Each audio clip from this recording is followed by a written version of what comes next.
Jerusalém, Jerusalém, você mata os profetas e apedreja os que lhes são enviados.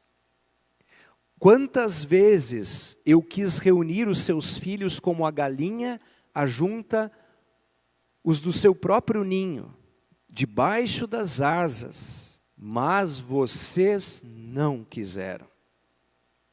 Esse é o texto bíblico, então, como eu disse, quero destacar o tema rejeição, e para começar um pouco mais esta reflexão, eu quero mostrar essa imagem, que acredito que na mente de vocês, ao vê-la, todos tenhamos a lembrança da Santa Ceia do Senhor e Salvador Jesus, né? Só que qual é a diferença? Olhem aí a imagem, e está faltando gente. Vocês estão vendo os 12 na volta ali ou não?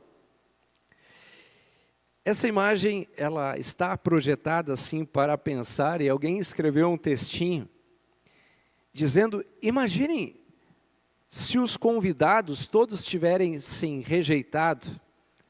Talvez o Pedro tivesse dito, desculpe Senhor, eu tive que resolver alguns negócios, não deu para ir. Talvez João dissesse assim, os meus amigos vieram me visitar, tem que cuidar aqui. Talvez o Tiago dissesse, ontem fui dormir muito tarde. Ele não teria dito, mas o texto diz, assisti Netflix até tarde e não acordei a tempo. O André estava muito frio, mesmo muito frio aqui onde eu estava. O Felipe, Senhor, eu fui a uma festa e cheguei tarde, é meio complicado. Bartolomeu, para mim o lugar é um pouco longe. Talvez o Tomé, simplesmente não ia me sentir muito confortável naquele lugar. De repente o Mateus diria, tive que preparar a refeição para a minha família. O Tiago menor, da última vez achei tudo muito demorado. Estava muito longo. Acho que não pode passar de 1 hora o encontro. O Simão, dessa vez não deu mais. Domingo que vem eu vou. Prometo. E o Judas Tadeu, todos lá são puros, hipócritas, por isso que eu não vou. Não adianta nada ir na igreja e ficar falando mal fora. Não vou. Judas Iscariotes, fui a uma entrevista de emprego, ofereceram uma oportunidade melhor, eu não pude recusar. Eu só coloco esse pequeno texto como uma reflexão, mas mais próprio, o próprio Jesus já contou suas parábolas. Não sei se vocês lembram, as parábolas das bodas, quando ele diz que o rei preparou a festa do casamento do seu filho, organizou tudo. E aí os textos de Lucas, também de Mateus, dizem que um disse, né?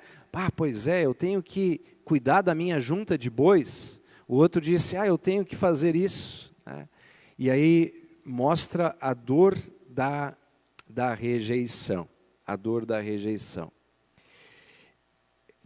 Eu já percebi e conversei com diferentes tipos de pessoas, mas eu vou citar as meninas, adolescentes, quando preparam uma festa de aniversário, e normalmente aparece, e se ninguém vier?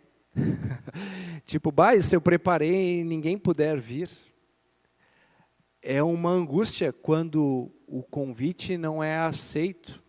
E aí eu quero fazer crescer aqui esta palavra, a palavra de rejeição. E fazer maximizar quando Jesus diz essas palavras tão até assim, digamos, doces, quando ele diz, que coisa, quantas vezes eu quis cuidar de vocês. E ele cita essa imagem tão plástica e bonita, como a galinha faz com seus pintinhos. Eu queria cuidar de vocês, queria proteger vocês, eu chamei vocês. E aí a palavra do outro lado diz, mas vocês não quiseram. Que palavra dura essa reflexão, essa rejeição. E ela mostra um pouco daquilo que alguns lembram sempre na teologia ou da Bíblia, que é esse pecado original.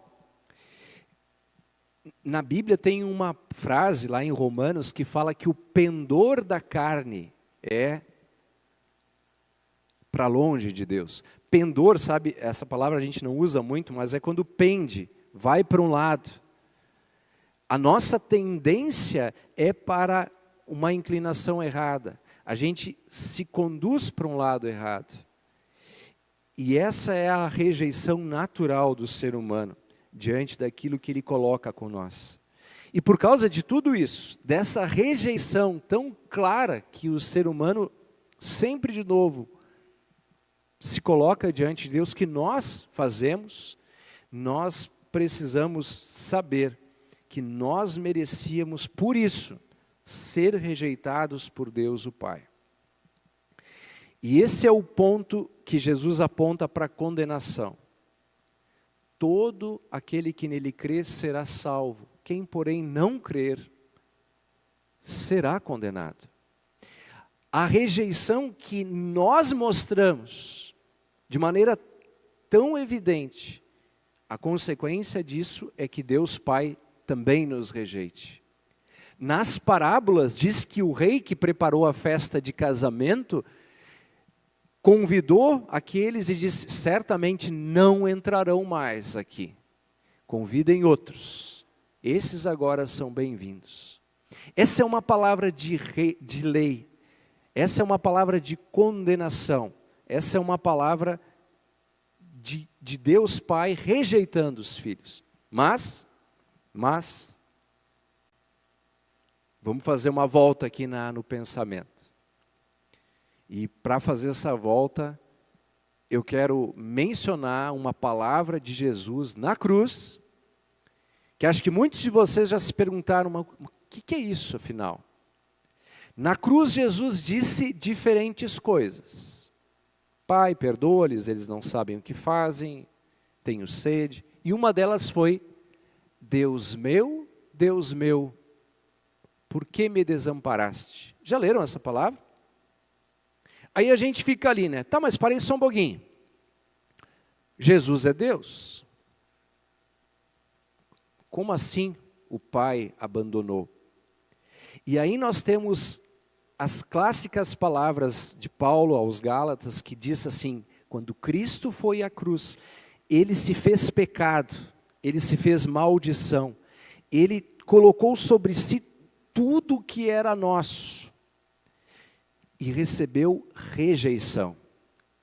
Quando esta palavra é colocada, Jesus sofre o inferno, sofre a rejeição maior do próprio Deus o Pai, que olha para ele e tira-o da terra dos viventes.